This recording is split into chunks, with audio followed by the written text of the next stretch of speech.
Hello, welcome to Zatu Games. Today I'm going to be reviewing Four Gardens. Let's go see quickly how it plays and then what I thought about it and why you should own this one.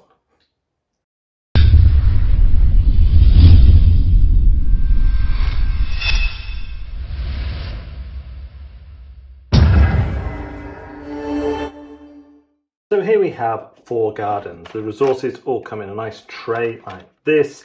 Every player will get a place to keep their resources, their wheelbarrow, and a certain amount of cards. Cards have two sides. On the one side they have the dots showing how many there are in a panorama and what position they take in that panorama. You can never play two cards the same to your tableau. So I can never play two of those to my tableau. They'd be the other way around, but I can never play those two to my tableau to be built, but I can use them for their other actions. On your go, you can play one of these cards down, and then you need to get the required resources onto that card to build it. Or you can play it for the wheelbarrow action, which is moving resources between here and the cards, or cards and other cards. Or you can take the tower action, the Pagoda action, which we'll talk about in a minute.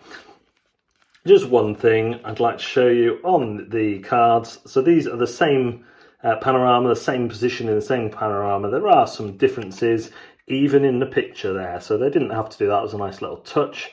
And also these have different colours at the top, which relate to this God track. So if there's one other action you can do with a card as well, and there's also a wild God track resource there. Try and find it. Oh, it's on the other side. So this lets you take a resource and place it as a wild on one of your pictures. If you take the Pagoda action, you're going to turn the level which is highlighted and then take resources from in the direction of the arrow until you have filled your wheelbarrow. So the maximum you can take is 4. The pagoda here is, I'll do it sideways, is 4 high and will be constructed differently each time. So whichever one you turn that and everything above it. So if I was doing that action we just saw, I turn the third one, then I get 2 wood, 2 stone, and I wouldn't have any more room. It works really well when you have it the right way round and everyone sits facing a different side of it. So when you give yourself no resources, you're giving someone else multiple resources. It goes back in the box constructed and even with this base bit here.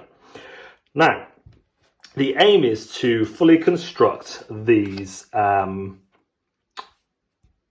are they called? Thingamajigs. Panoramas. So each time you turn over a card, and you can only have 3 that you're working on at a time. So let's say I finished this one, I've turned it over, I would go up 1, say I'm white, on the blue track. Now, when I do the next card in that panorama, and I don't have to do them in order, but they do fit nicely together, I would now go up 1 on the pink and the blue. And then the last one, in this case, just move everything across a little bit, is another blue.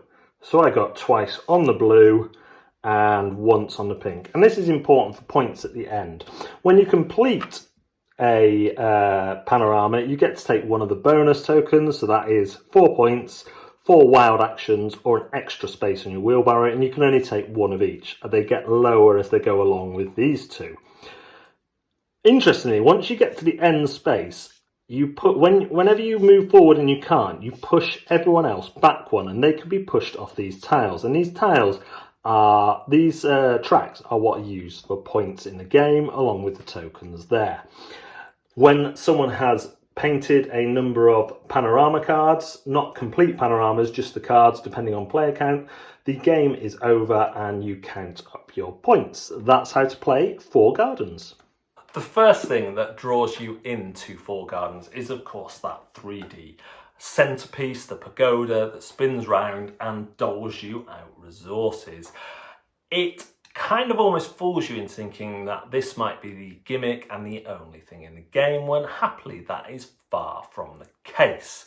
The game has a lot of colourful, beautiful and well thought out mechanics. Yes, on your turn, one of the actions you can take is rotating a level of that tower and then taking resources from a certain point either up or downwards, but this is dictated by the cards that you have. Cards that on one side will give you actions that you can choose to do on your go, and these will either be playing the card to do an action, playing it down to build it as a painting, or the other kind of pictured action, which is taking a wild resource, and there's wheelbarrowing, which is moving your resources about to build your panoramas. But yeah, there's just more cleverness going on because you don't have free movement of this tower. You've got to choose which card to use, and at first that can be a little bit overwhelming because you kind of like want to keep all of the same colour to build out a panorama. But as you start playing cards down, you can never paint out more than one of the same type of panorama. So if you've got the right bit of the orange one, for example, you can't do another right bit. So you start to collect those cards just to be able to use for other things. So that works really well. Also, the resource limit that you can only have 4 or 5 if you take that upgrade between rounds is really, really clever because it stops you not breaking the game, but it would be very different if you could just build up loads of resources, then go blur. I know people who do that in games like Ticket to Ride. They just draw cards, and then go da da da da da da on the next few goes.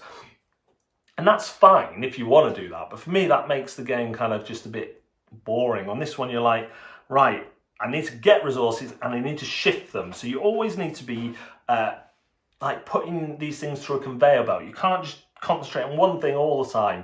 You have to keep going. And then there's the track of the gods, where as you paint out these panoramas, you're going to be moving it up on those tracks. And if you concentrate on one panorama, you're going to be moving on multiple tracks. And the fact that if you get to the end, you start pushing other people back. And this is really, because you won't get to the end of all of them unless you're extremely lucky or skilled. But the threat of being pushed off that track does wonders for everyone else. When someone starts getting up top on the yellow one, you're like, all right, I need to build some cards, some yellow cards. And that's another bit that will be different on the different cards. Also, the way the cards, so the middle bit for the oranges or the right bit for the oranges will be slightly different on each card, which is really nice. The kind of base background is the same, but it might have a tree on one, it might have some rocks and it's just that level of detail that they didn't need to do that makes it really, really nice. The level of gameplay is very light and understandable. It makes for a game that you could teach pretty much anyone. You're getting the colours of resources that you need. They're in the shapes, but you're getting the colours to paint these paintings, to go up on the tracks and score points, essentially. The rotating is easy to understand. That tower works phenomenally well. It fits back in the box. The construction is good and supported by plastic pieces, which keep its integrity. I think this is a really, really good gateway level game that gamers will enjoy playing as well. And I think there's going to be a lot of people who like it and find that, yeah, the tower is a little bit of a gimmick, but it's a good one that works and one that has a little bit more thought to it than you might first think. If you're after a really heavy game, then this is probably not the one for you. This is not on the level of some of the Sushi games or the Lacerda games, for example.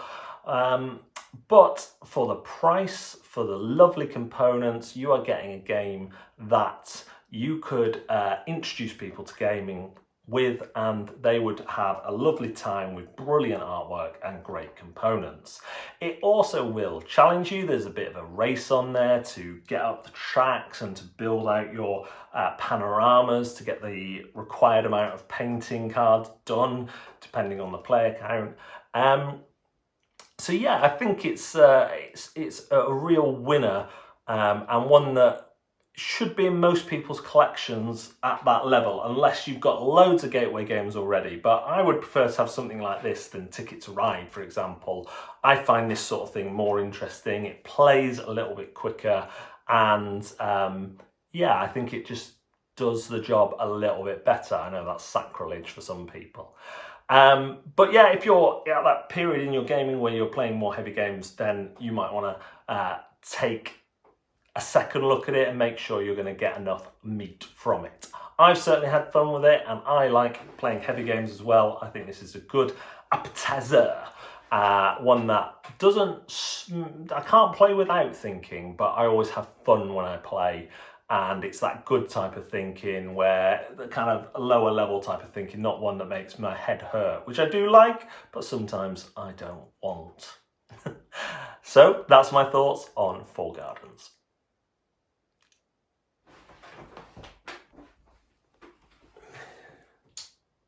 Thanks for watching another Zatu video. Do remember to hit like and subscribe and ring the bell for notifications. If you want more content from us, we are also on Facebook, Twitter, Twitch, Instagram and TikTok. We stream live on Twitch on Mondays lunchtimes from 12 p.m. That's a solo board game. And we stream live from 9 p.m. on Fridays playing some video games. On Wednesdays from 8 p.m. on Facebook is our weekly live show. Thanks again for watching, and we'll see you again next time.